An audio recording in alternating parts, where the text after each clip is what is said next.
Hey guys, my name's Dee. This is the Heroine's Corner. Welcome back to my channel, and today I'm going to be talking about my top books of 2021.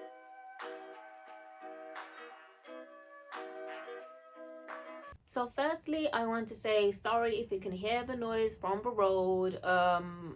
I can't move my house. Secondly, I want to say happy 2022 everyone. Did I say that right? Oh my gosh, right. Happy 2022, happy new year. I hope this year is filled with, new beginnings and like new opportunities and happiness and wellness and all that lovely good stuff. And also I just want to say hi in general. I have not been on BookShoot for a hot minute, mostly because like I legit just haven't had time. I haven't had time to like properly sit down and like consider my words and like talk to you guys properly.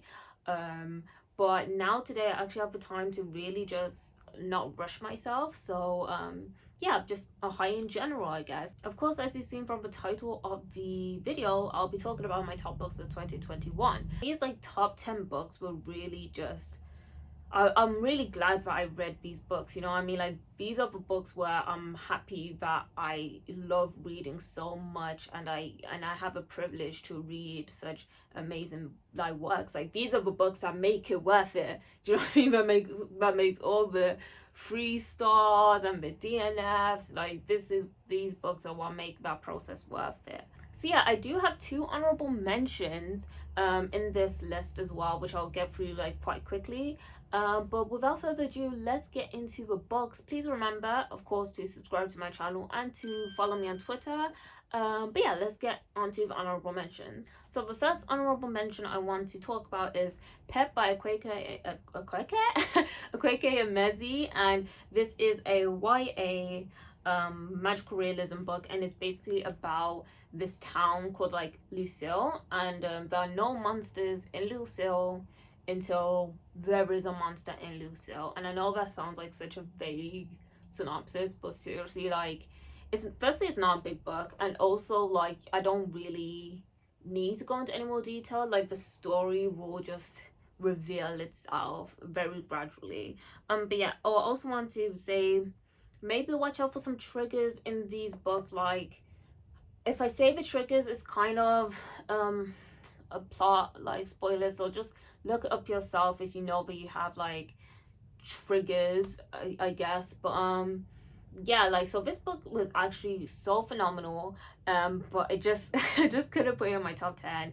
But don't worry, Akwaeke Emezi is probably going to be in like my top 10 books for 2022. Then the second book I want to talk about, I can't find it like on me. Like, I'm pretty sure it's on my bookshelf, but like I can't find it. And that is Things Fall Apart by Chinua Achebe. So this is obviously a Nigerian classic. In the book, we are following a warrior type figure called Okonkwo. I think his name was Okonkwo, and things basically fall apart in his life very like gradually, and he's kind of the he causes his own misfortune. Like, I'm pretty sure there's a specific word for that. It kind of reads like a Shakespearean tragedy. But yeah, I absolutely adore that book. Like, I understand why it's my dad's favorite book, and I really need to read more of Chinua Achebe's works. But yeah, it was a really good read. It just couldn't be on my top 10. There's only 10 spaces. Let's go on to my top 10.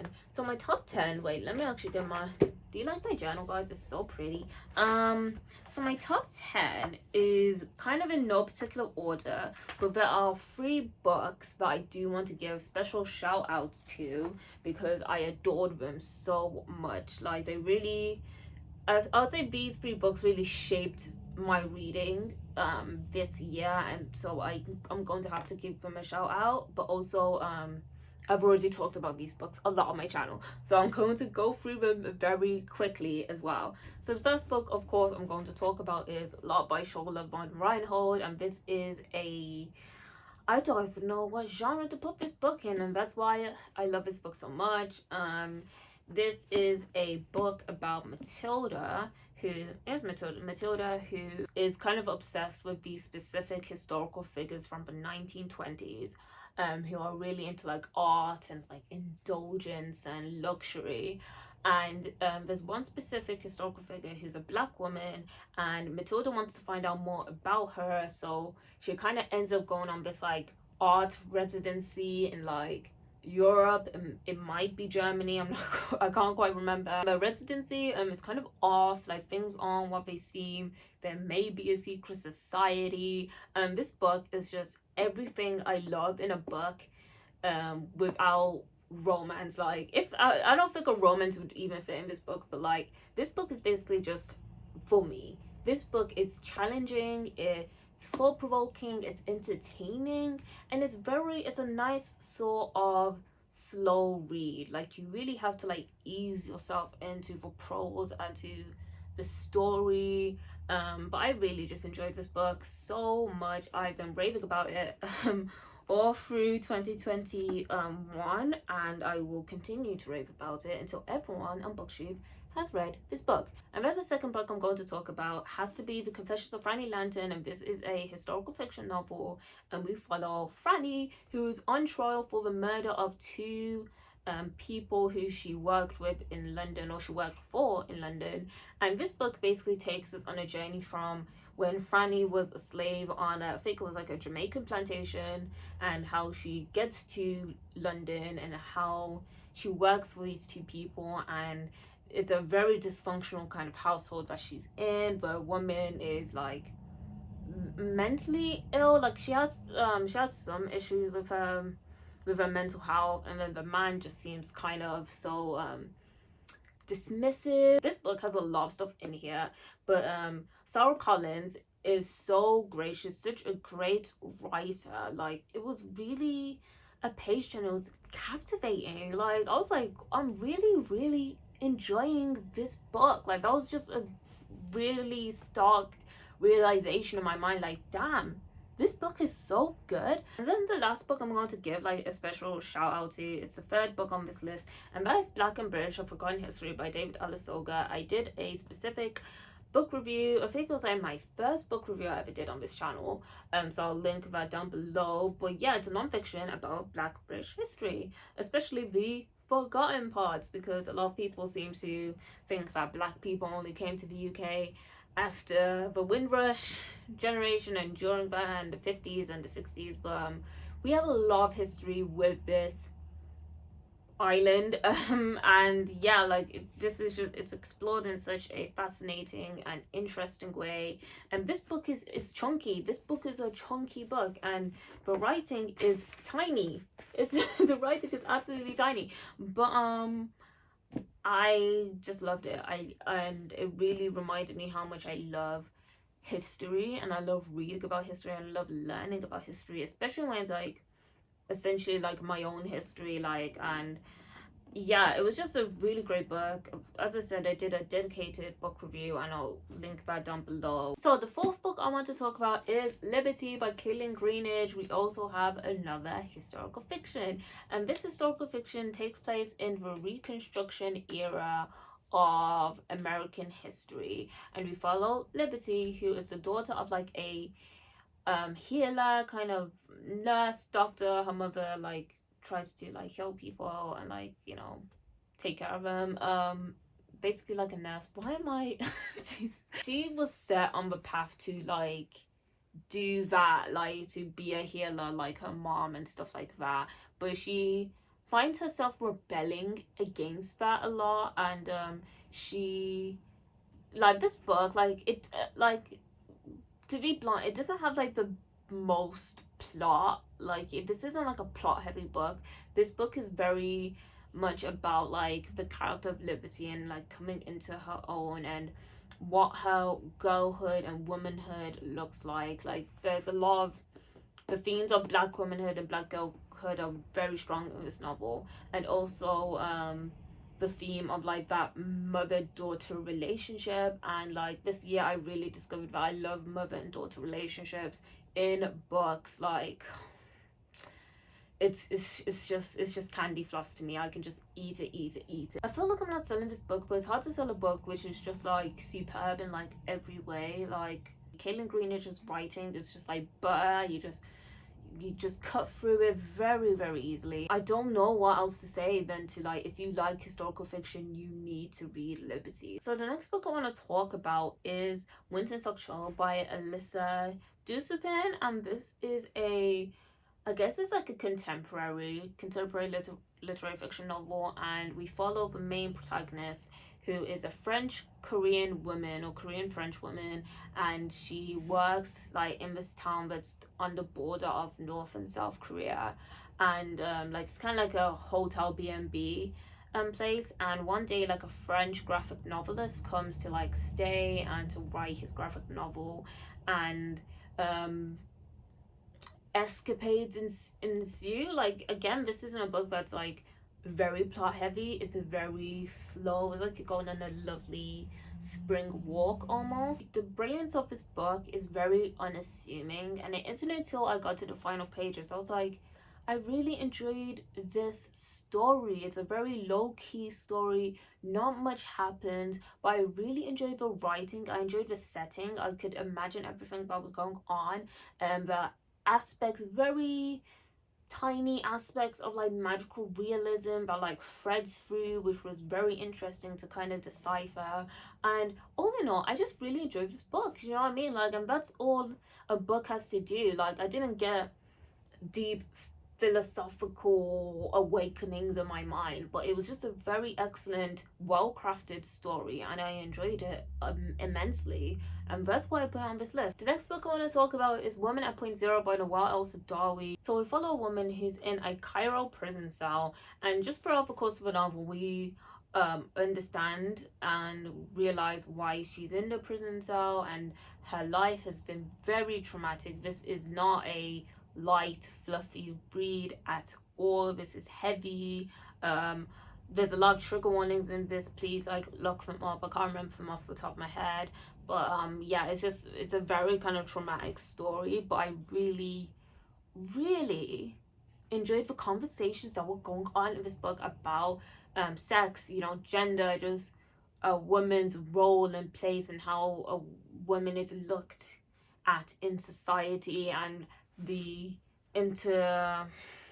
what do you call it, the intersections with class. This book was just such a visceral reading experience, and after reading it I really had to put it down and be like, I'm not okay. Like, oh gosh, it made me think about a lot of different things. So the next book I'm going to talk about, where did I read this? I think I've read it on like iBooks or something. I'm pretty sure I bought it, but anyway, I don't have a physical copy on me, and that is Minor Detail by Adania Shibley, and it's translated by Elizabeth Jacquet. So in Minor Detail we have two timelines. One timeline is in the summer of 1949, after what is called the Palestinian catastrophe, I believe, and like that kind of displacement of like thousands of Palestinians from their home. And then we have a present day timeline, and in the present day, the female protagonist, she is trying to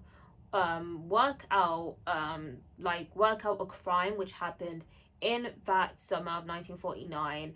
And in the timeline of summer of 49, we see that crime. It's very horrendous, triggers for like rape, and we see how those timelines kind of like intersect, not in a magical realism kind of way, but just in a reflections sort of way.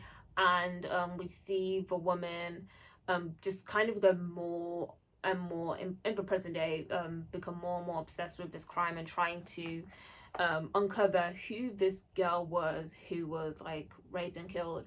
And this book is just amazing. I don't know, man, it's like a masterclass. It's a masterclass of writing. Like, I was just taken aback with how beautiful the writing is, even though we are dealing with such a traumatic experience and topic. You know what I mean, it's still crafted like beautifully. I have no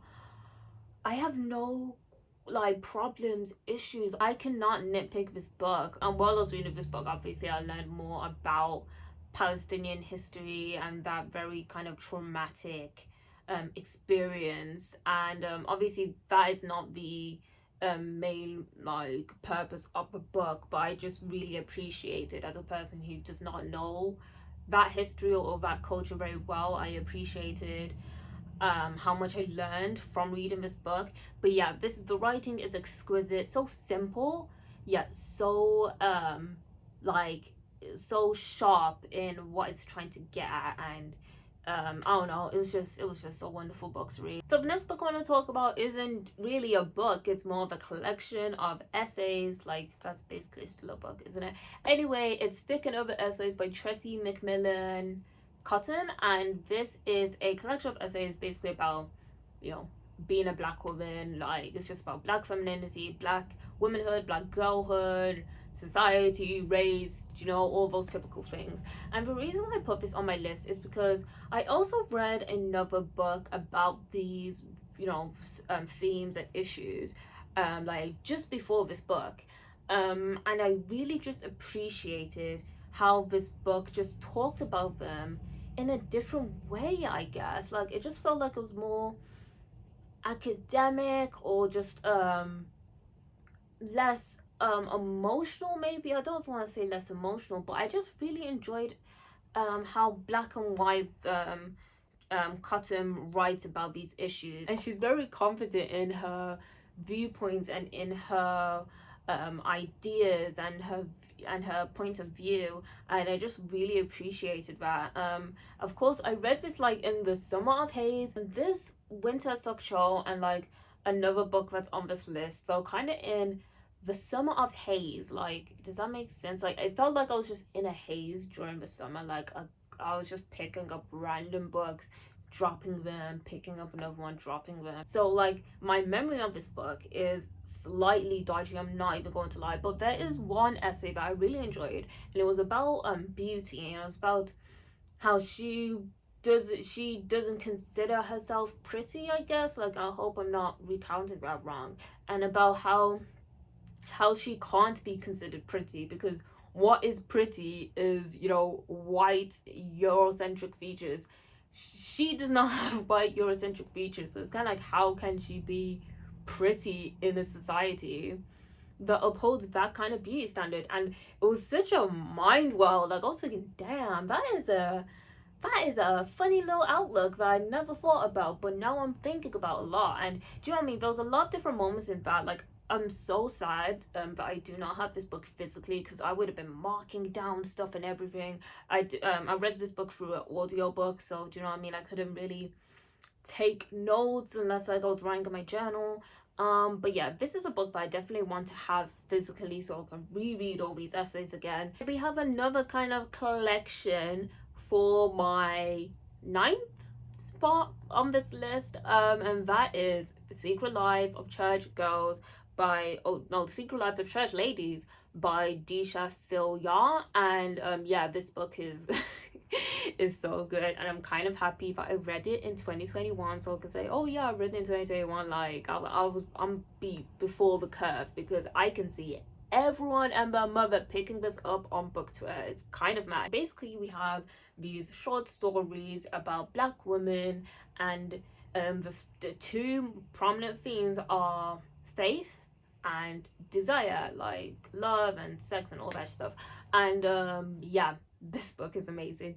I was reading it, or more so listening to it on script, and I was like, this is really good. Like, again, like, you know what I mean, those realizations where you're like, damn, this girl can write. This woman can write some good characters, some good conflicts, some good emotional dilemmas. I just was falling in love with like the way she was just weaving these tales. And I you know what I mean, of course I love that like black women are having the space and freedom to like really dissect into these topics that can be, I don't want to say taboo, but seen in a very specific light. And I just love this.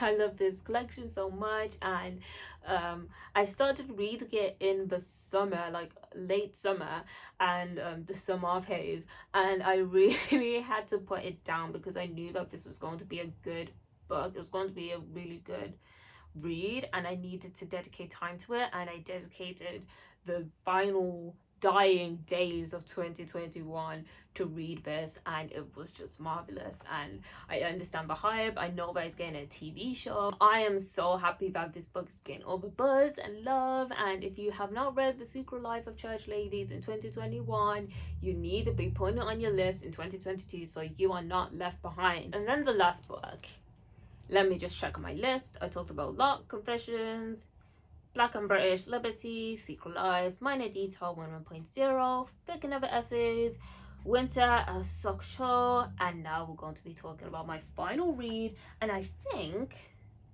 this is the only YA book on this list besides my honorable mention of Pet, and that is Bones of Ruin by Sarah Rowley. I hope I said the last name correct. This is, again, Black historical fiction. This has been my genre, guys. So we follow Iris, who is like a tightrope dancer in London. We're talking about the mid 1800s here, and she cannot die. She literally cannot die. If you chop off her head will like stitch back together, all right? So yeah, she has this like weird freakish ability. I'm not gonna lie, some of the descriptions are a bit like freakish to me, and she doesn't have any memories of herself, of her life before, like kind of coming to the circus, and also, you know what I mean, like she's a bit just, I don't know who I am. And she meets this guy who is like a part of this secret society, and he's like, I know some of the answers to your past, just like come and join this like contest of champions, and all the different champions have like different kind of magical abilities. And yeah, like it's such a fun ride. Like this is such a fun novel to read, and it's a chunky one as well. Again, I didn't have it physically on me, but the audiobook was actually like long. It was a long audiobook.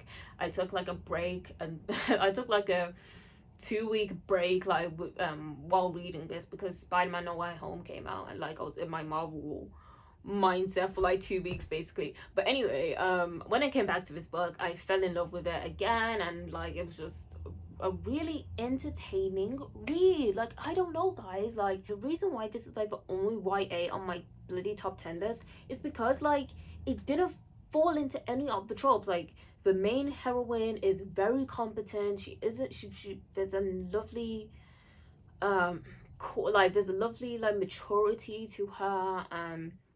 She's very forward, and she isn't like panicking all the time, or like, I don't know, just like it's a YA protagonist that I could really just enjoy and like and root for. She wasn't whiny. Like I don't know, like I don't mean to like bash every YA book that came out, but I just really enjoyed Iris's competence throughout this story. She knows what she wants, and she is going to get what she wants. Also, for romance, there's romance in this book, and guys, the romance was good. The romance was romancing. Like, oh, I felt so like slow burn and like still innocent and cute. Like, I think there's going to be a second book to this, because this book kind of ended on a cliffhanger, which I was like, okay, I feel like you could have wrapped this up in one book, but I love the writing so much, so I'll get the second book. But anyway, like the romance was actually good, and like I'm sorry guys, a lot of YA books have really bad romances, and I was reading this, so I was like, oh my gosh, there's romance and there's drama and there's tension and there's magic, and it's a historical fiction, so we're getting a lot of like history. Of course, this is a very alternate, it's not like a completely alternate London, but you know, it's magical London, and I just enjoyed the historical parts, how they're woven in. It wasn't boring. Like this book was just absolutely amazing, and I don't know why people aren't raving about it. Like this is such a good YA, and you guys are talking about other YAs that aren't as good. I'm like, I understand everyone has their opinions, and I'm not bashing any book or author, whatever, but you know what I mean, like this book is the it girl, like is the book, and everyone's just ignoring it. It feels like. Anyway, Bones of Ruin. If you like historical fiction, if you like supernatural powers, if you like a lovely slow burn romance, or like it's not like it's like a cutesy kind of thing, like it's, if you like drama, tension, read Bones of Ruin. Like I don't I don't know what else to say. Like, it was just a really good book. It was a really, really good book. It was a really, really, really, really, really good book. And that's the top 10 of 2021. Do you know what? I didn't read as many books as I thought I was going to read in 2021, but I'm so glad with the books I did read. And like I said, I'm so appreciative that I picked up these books and experienced the writing, the worlds, the characters that these authors were weaving. I love them so much. I love these books so much. I hope y'all go and read some of them, like, cause they deserve a hype. So that's it, guys. Please remember to comment down below what your top read of 2021 was. Please tell me if you've read any of these books, if you loved them, if you hated them. And also please remember to subscribe to my YouTube channel and follow me on Twitter. All the links will be down below, but it's basically Heroine Scholar. So I'll see you guys soon in another video soon. Bye.